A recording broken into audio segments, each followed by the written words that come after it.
The Galactic Council had been around for 12,000 years and they thought they had seen everything. 47 different alien species worked together to keep peace in this part of the galaxy. They had rules for how new species should join and what kind of ships they should bring. Everything was organized and predictable.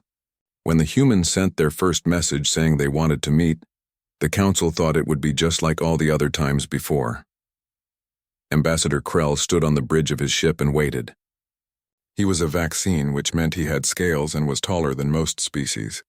Next to him stood Mira, who was from the Kelton species. She looked like she was made of crystal and her voice sounded like music.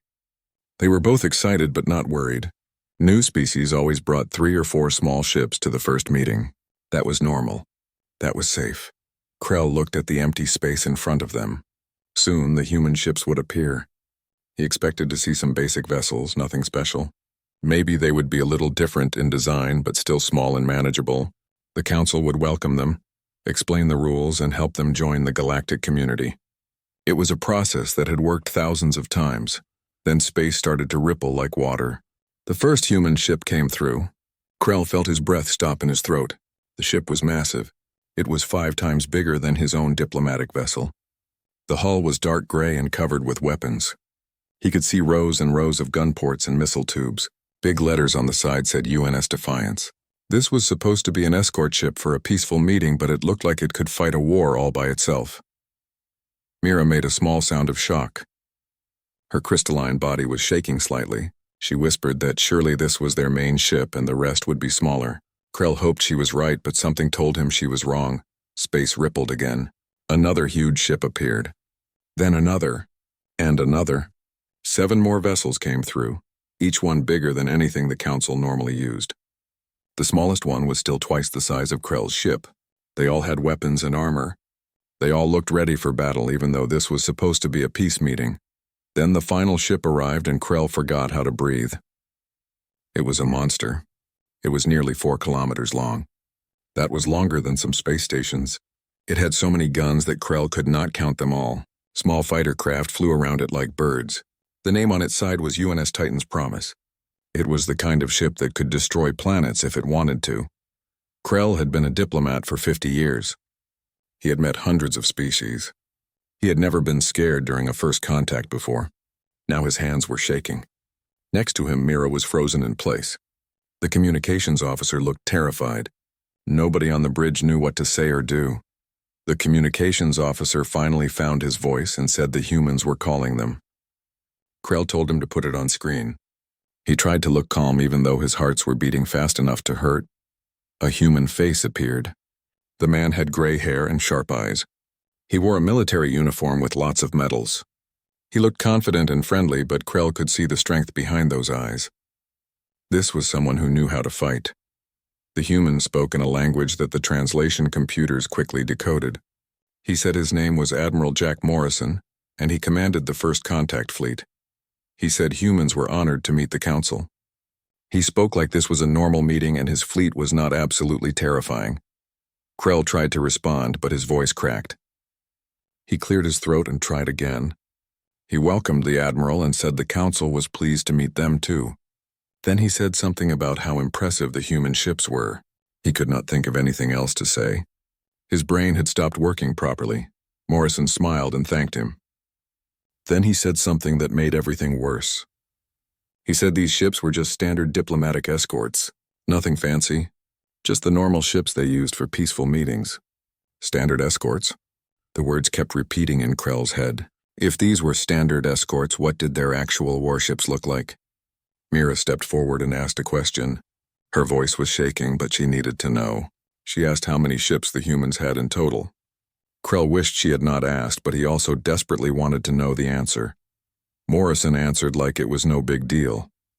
He said they had about 2,000 capital ships currently in service. That did not count the smaller support ships or the defense platforms around their planets. Oh, and they were building 500 more right now. He said it the same way someone might talk about having 2,000 cars or 2,000 books. Just a casual fact, the entire bridge went silent. Everyone stopped working and just stared at the screen. The Galactic Council had 47 member species spread across hundreds of planets.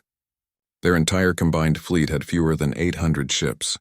The humans, one single species, had more than twice that many, and every single human ship was bigger than any council vessel. Krell realized his mouth was hanging open. He closed it and tried to think. This changed everything. The Council's entire understanding of how space warfare worked was now obsolete. One species had more firepower than the rest of the galaxy combined. What did that mean for peace? What did that mean for the balance of power? He told Morrison they should start their discussions. They had a lot to learn about each other. That was an understatement of cosmic proportions. Morrison agreed and said he looked forward to talking. The screen went blank. Krell turned to Mira and told her to send an emergency message to the Council. Mark it as highest priority.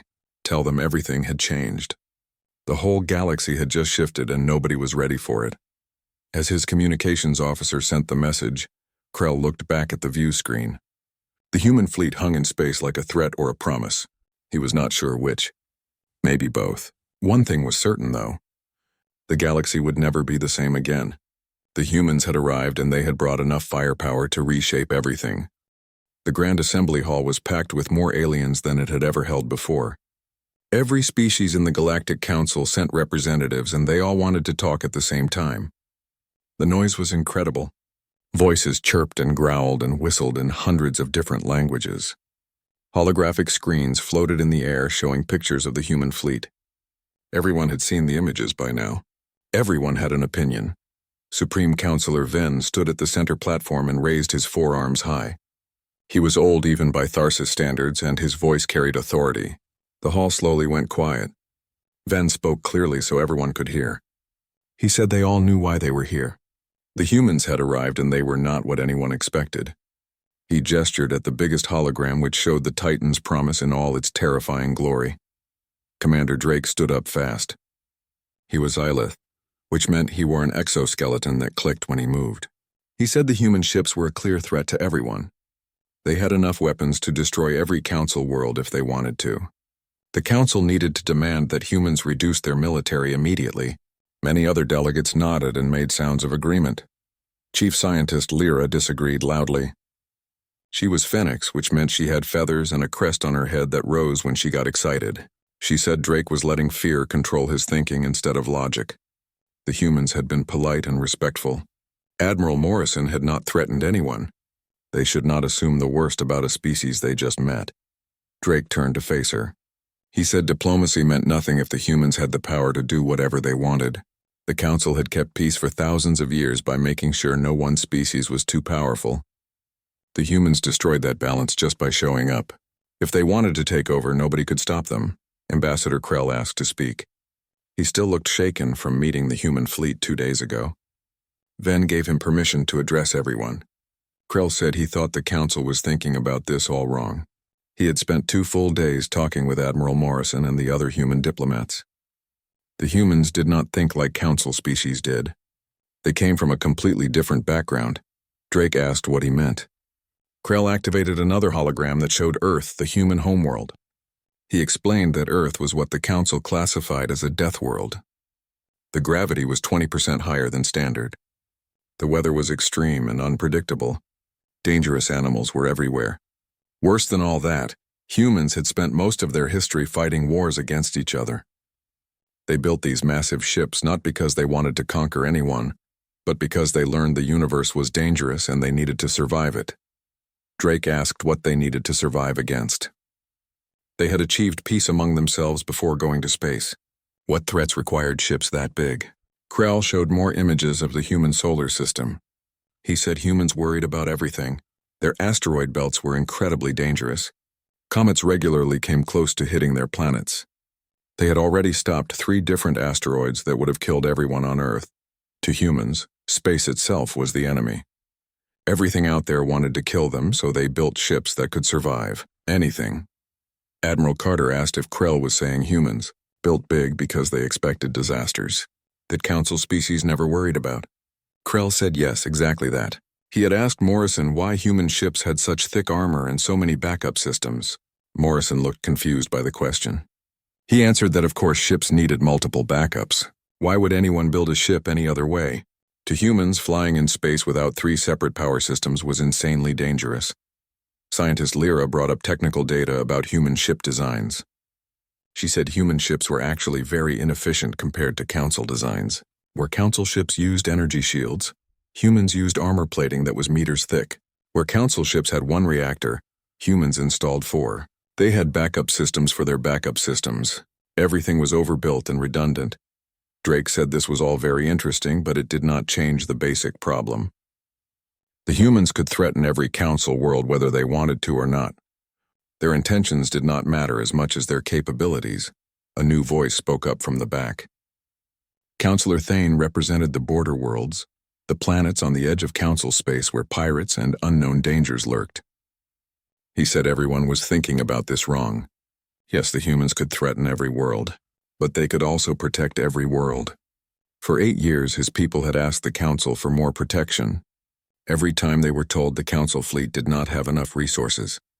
Now here was a species that could patrol the borders easily. Maybe instead of being afraid, the Council should be grateful the humans came peacefully. This started a huge argument. Half the delegates agreed with Thane. The other half agreed with Drake. Some wanted to make the humans allies immediately. Others wanted to force them to reduce their fleet. Some wanted to learn their technology. Others wanted to ban them from Council space entirely. The shouting got louder and louder until Ven raised his arms again. Ven said they would invite the humans to speak directly to the Council. If humans wanted to join the galactic community, they needed to explain themselves in person.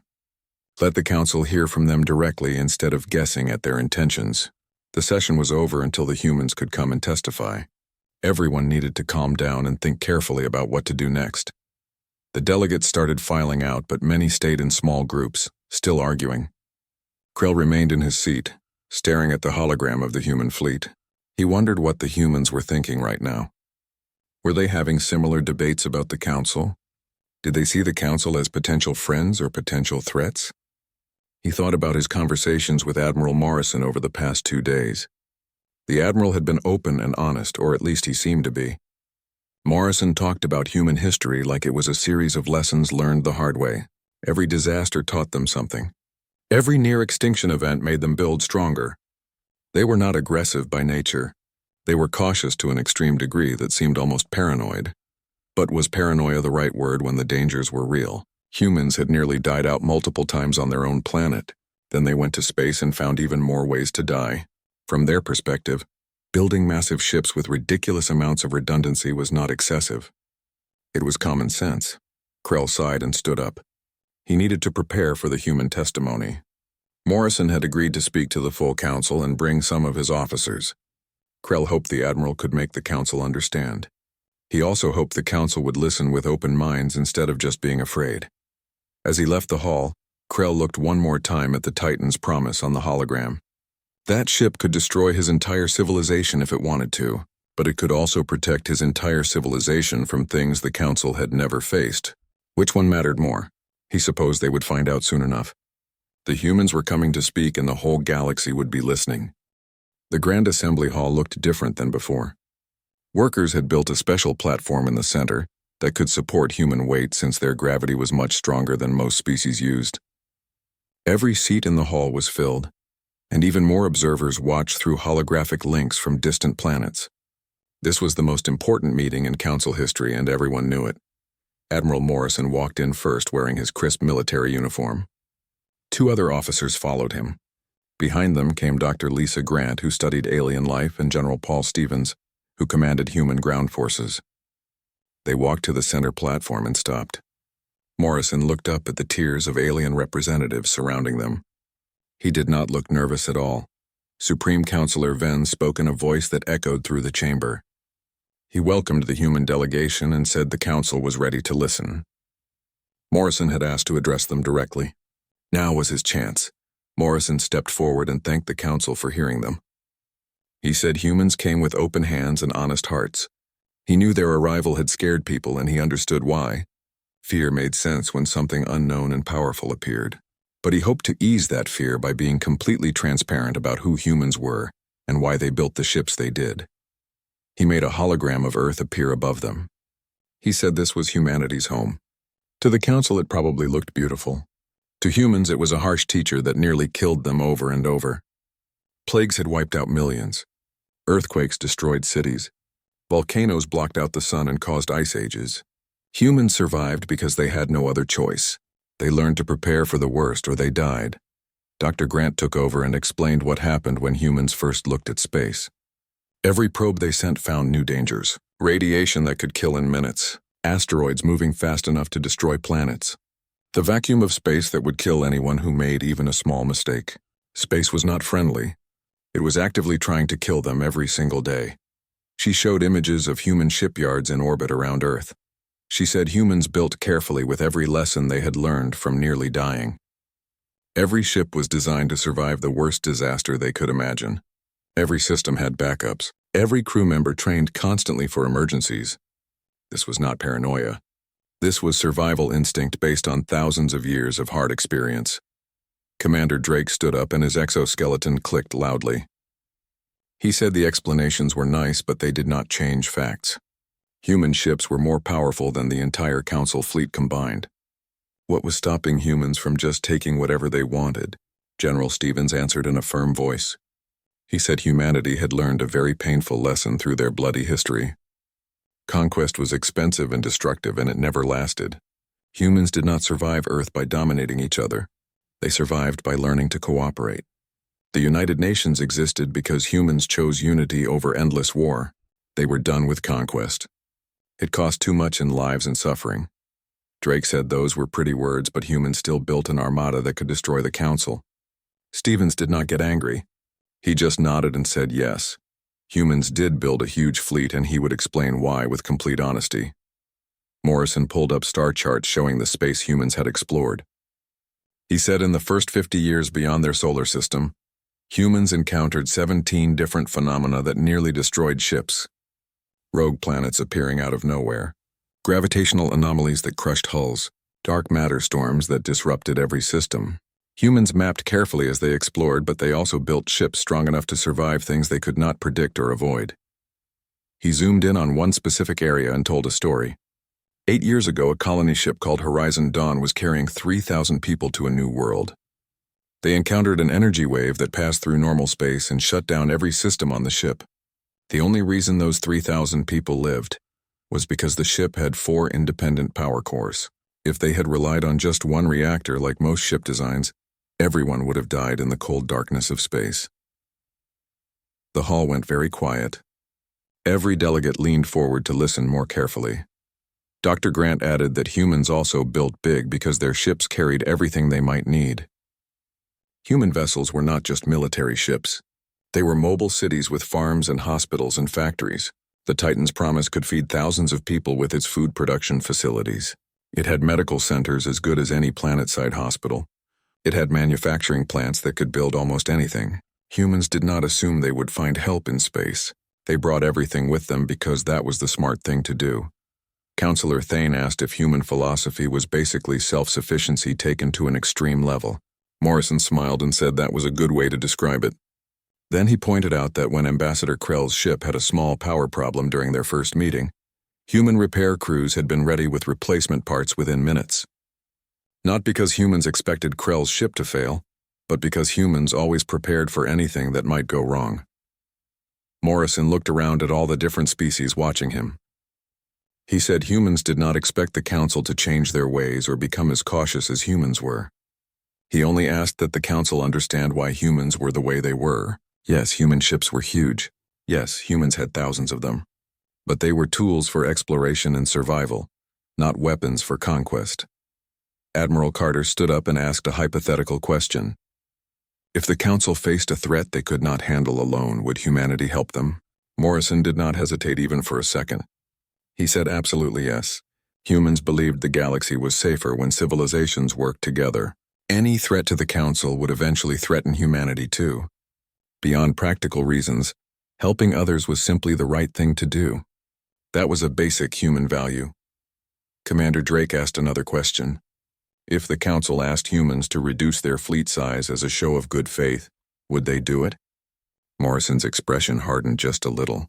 He said with all respect, humans would not deliberately weaken themselves to make others comfortable. They offered friendship and alliance and mutual defense. But they would not apologize for being prepared. Too many human ancestors had died because they were not ready when disaster struck.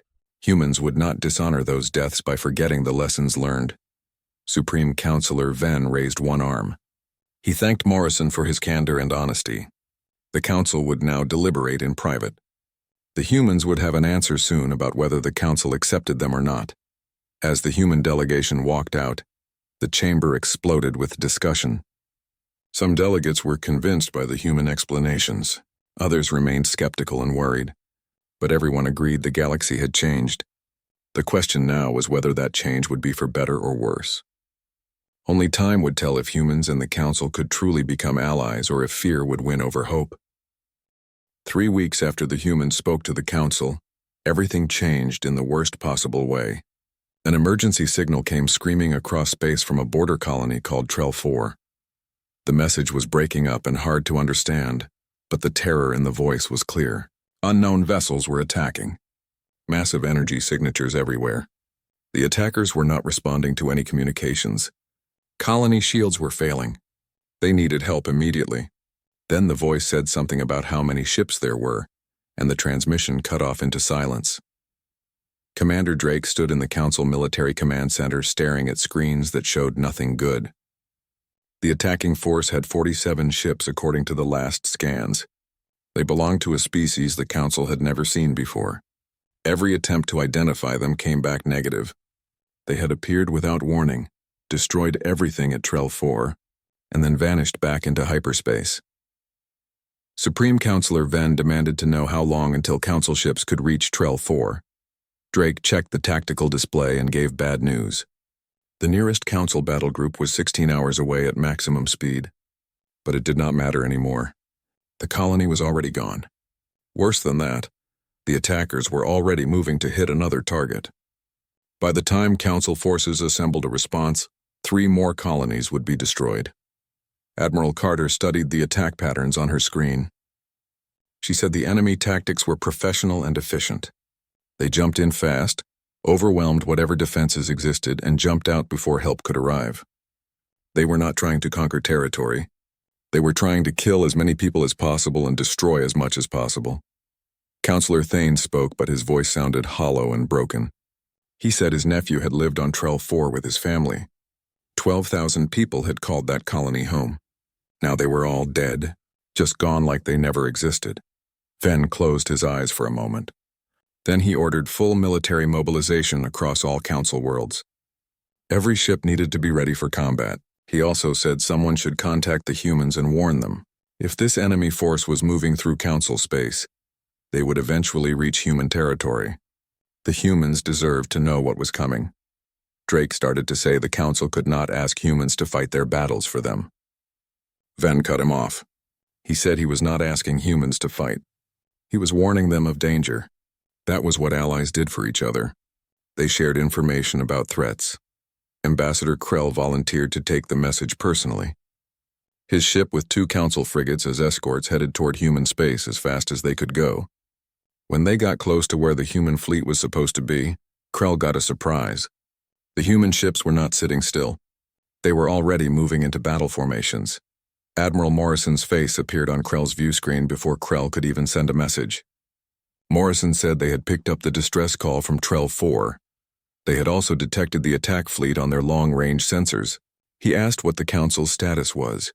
Krell said the Council was mobilizing, but it would take time they did not have. He said he came to warn Morrison that this enemy force was powerful and hostile. Humans should return to their own space and fortify their borders for the coming attack. Morrison shook his head. He said with respect they had a different plan. He asked Krell to send coordinates of the next likely target. The human fleet was going to intercept these attackers and stop them. Krell could not believe what he was hearing. He said Morrison could not do that. There were almost 50 enemy vessels, and they had already destroyed an entire colony. The Council did not even know what weapons they had or how strong their shields were. Morrison's voice stayed calm but became very firm. He said this was exactly why humans built the ships they did. He told Krell to get Council people clear of the combat zone. Humans would handle this threat. Before Krell could argue, the human fleet started moving. The massive ships accelerated faster than seemed possible for their size. They moved in perfect formation like they had practiced this 1,000 times. Smaller fighter craft launched from carriers by the hundreds. They formed defensive screens around the bigger ships. It was beautiful and terrifying at the same time. Krell heard himself order his helmsman to follow the human fleet. He had to see what happened next. He had to witness this. The human fleet reached the colony world of Parax Prime 4 hours before the enemy arrived. Krell watched as humans deployed with incredible efficiency. The biggest ships took positions in high orbit. Cruisers and destroyers spread out to form a defensive perimeter. Fighter patrols covered every approach vector. On the planet's surface, human dropships were landing, and soldiers were helping evacuate civilians. General Stevens personally coordinated the ground operation, and his troops worked smoothly alongside local security forces. When the enemy fleet appeared, they came out of hyperspace in attack formation with weapons already charging. They clearly expected to find another lightly defended colony that they could destroy easily. Instead, they found a wall of human warships waiting for them. Krell watched the enemy fleet hesitate. He could almost feel their confusion. They had expected easy prey. They had found apex predators instead. Morrison's voice broadcast on every frequency so everyone could hear. He identified himself and said the unknown vessels were violating Council territory. They had attacked peaceful colonies. He ordered them to power down weapons and prepare to be boarded, or humans would respond with force. The enemy answer was a massive volley of plasma fire aimed at the Titan's promise. Krell held his breath, waiting to see what would happen. The human flagship just absorbed the attack. Its armor glowed white-hot in places but held firm. Then the Titan's promise fired back. Dozens of weapon systems opened up at once. Railguns launched projectiles that moved at incredible speeds. Missiles swarmed out in huge numbers. Energy weapons turned space itself bright blue. The display was overwhelming. 3 enemy vessels simply ceased to exist in the first 10 seconds. They did not explode dramatically. They just came apart into debris. The other enemy ships scattered, trying to flank the human formation. But humans had clearly planned for exactly this. Their ships moved together, supporting each other. Every time an enemy vessel tried to focus fire on one human ship, 2 or 3 others would turn to provide covering fire. The smaller human fighters proved devastating. They were fast and agile and worked in coordinated teams. Krell watched 6 fighters attack an enemy cruiser from multiple angles at once. They hit the engines repeatedly until the ship went dead and started drifting. The battle lasted 23 minutes from first shot to last.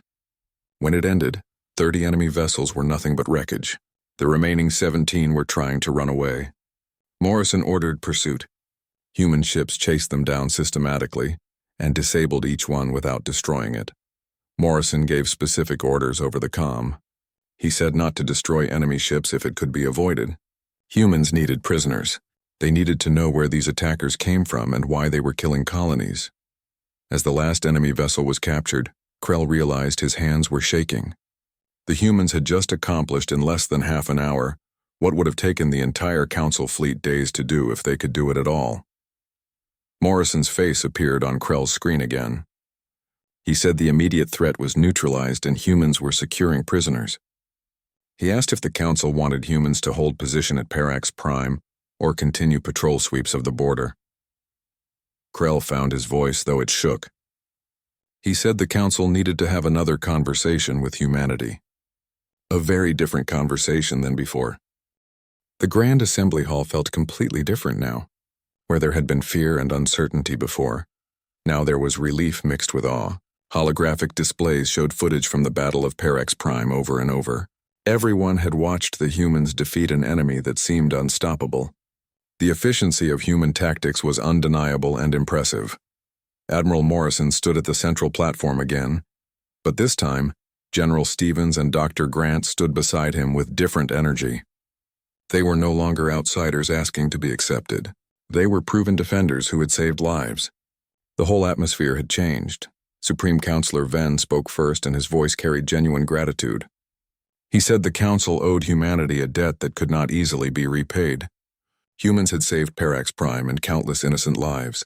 More importantly, they had captured enemy vessels, which gave the Council vital intelligence about this new threat. The Council would not forget what humanity had done. Morrison nodded respectfully. He said humans only did what any decent species would do when others needed help. They were just glad they arrived in time to make a difference. Commander Drake stood up and his exoskeleton clicked, but his posture was different now. He looked less defensive and more humble. He said he had been wrong about human intentions. He had let fear cloud his judgment when he should have trusted the evidence in front of him. The actions at Parax Prime proved human strength served protection, not aggression. On behalf of the Council military, Drake apologized for doubting them. Morrison said no apology was necessary. He understood Drake's caution had been logical given the circumstances. He said he hoped humans and Council forces could work together going forward. Drake agreed immediately. Counselor Thane spoke next, and there were tears visible in his eyes. He said his nephew had died in the attack on Trell 4. The pain of that loss would never fully go away. But because of humanity's intervention at Parax Prime, his nephew's children had been among those evacuated safely. His family owed humans everything. He would spend the rest of his life being grateful they had come to help. Dr. Grant stepped forward with sympathy in her voice. She said humans were deeply sorry they could not save Trell 4. They wished they had known about the threat sooner. She explained that human scientists had been analyzing the wreckage and interrogating prisoners. The enemy called themselves the Void Collective. They were an expansionist species hostile to all other forms of life. Unfortunately, they had more fleets nearby in unexplored space. The hall went completely silent. Every delegate froze. Admiral Carter leaned forward and asked how many more fleets were out there. General Stevens answered with grim honesty. Intelligence suggested at least 5 more fleets of similar size to the one they just defeated. The Void Collective had been conducting what they called a culling operation. They were eliminating what they saw as weak civilizations before establishing their own colonies in this region of space. They considered mercy a weakness and peace a waste of time. Commander Drake studied the tactical information being displayed. He said the Council military could not face 5 more fleets alone. Even with all member species united, the losses would be catastrophic. Many colonies would fall before the Void Collective could be stopped. The math was brutal and undeniable. Morrison looked around the chamber at all the different species. He said humanity formally requested permission to establish a permanent military presence in Council space. Human forces would work with Council militaries to defend against the Void Collective and any other threats that emerged. In return, humans asked only for the friendship and cooperation they had already been shown. Nothing else. Drake looked surprised. He asked if humans really wanted nothing in return. No territory or resources or special privileges. Morrison explained that humans were not motivated by profit or expansion. They were motivated by the belief that civilization itself was worth defending. Any civilization? All civilizations. Besides, practical thinking suggested that if the Council fell to the Void Collective, humanity would face them alone eventually. It was smarter to fight together now while they were strong rather than separately later, when they were weak. Supreme Counselor Venn stood and spread all 4 of his arms wide. He said the Council would vote, but he already knew what the outcome would be. Humanity had shown them that size and strength meant nothing without the wisdom to use them properly. Humans had that wisdom, and the Council was honored to call them allies. The vote was unanimous. Not a single delegate voted against the alliance. Humanity would integrate its forces with Council militaries, creating a new joint command structure. Human shipyards would begin building vessels using combined technology from both human and Council sources. More importantly, human engineers would share their designs for redundancy and survivability with Council manufacturers, so everyone's ships would be stronger. Over the following months, changes happened rapidly across Council space. Council vessels began incorporating backup systems and heavier armor like human ships used. Human tactical doctrine was adapted for the smaller and more efficient Council ship designs. Joint training exercises revealed that human and Council forces complemented each other perfectly. Humans provided overwhelming firepower and durability. Council forces provided speed and precision. Together, they were far more effective than either could be alone. When the next Void Collective fleet arrived at Council borders, they found something completely different from what they expected. A combined force of human and Council vessels met them in coordinated formation. The battle was fierce and intense, but the outcome was never in doubt. The Void Collective withdrew after losing half their ships. Their subsequent attacks grew increasingly desperate as the alliance grew stronger and more coordinated with each engagement. 2 years later, Ambassador Krell stood on the bridge of a new kind of ship. It was called Unity's Hope, and it represented everything the Alliance had achieved. The vessel combined human durability with Council efficiency in a design that was better than either species could have built alone. Around him, human and Council officers worked together so smoothly, it was hard to remember they had only known each other for 2 years. Admiral Morrison stood beside Krell watching the main view screen. Dozens of ships moved in formation outside. Human dreadnoughts flew alongside Council battlecruisers. Mixed fighter squadrons ran patrol routes. Freighters moved between human and Council worlds carrying goods that were freely traded. It was a sight that would have seemed impossible 3 years ago. Krell said that when he first saw the human fleet, he thought the Council's way of life was ending. Everything they had built over thousands of years seemed threatened by these newcomers. With their massive ships, Morrison smiled and asked what Krell thought now. Krell said he thought their old way of life had indeed ended, but something better had begun. The Council had grown comfortable and perhaps complacent over the centuries. They built small ships because they faced small threats. Humans built large ships because they prepared for any threat. Together they had found balance between preparation and efficiency. The Alliance made both sides stronger. On the view screen, new vessels were visible in the distance. Human and Council engineers worked together in joint shipyards building vessels that incorporated the best ideas from both civilizations. Ships that were strong enough to survive anything but efficient enough to operate economically. Most importantly, they were crewed by people from different species who had learned to trust each other completely. Morrison noted that the Void Collective still posed dangers. They had retreated but not surrendered. Space would always present challenges and threats. The galaxy was vast and full of unknowns. Krell agreed but said now they faced those dangers together. Any force that tried to break the alliance between humanity and the Council would fail. The bond between them was stronger than any weapon. Far in the distance, new shipyards glowed with activity. Human and Council workers built side by side. They argued about designs and laughed at shared jokes. They taught each other and learned from each other. Strangers had become colleagues. Colleagues had become friends. Friends had become family. The age of isolation was over. The age of cooperation had begun. The galaxy was still vast and dangerous, but it seemed less dark, knowing that somewhere among the stars different species stood together against whatever challenges came. Admiral Morrison looked at the growing fleet and felt hope. Real hope. Humanity had searched the stars for others and found the Council. But more than that, they had found something rare in the universe. They had found a place to belong,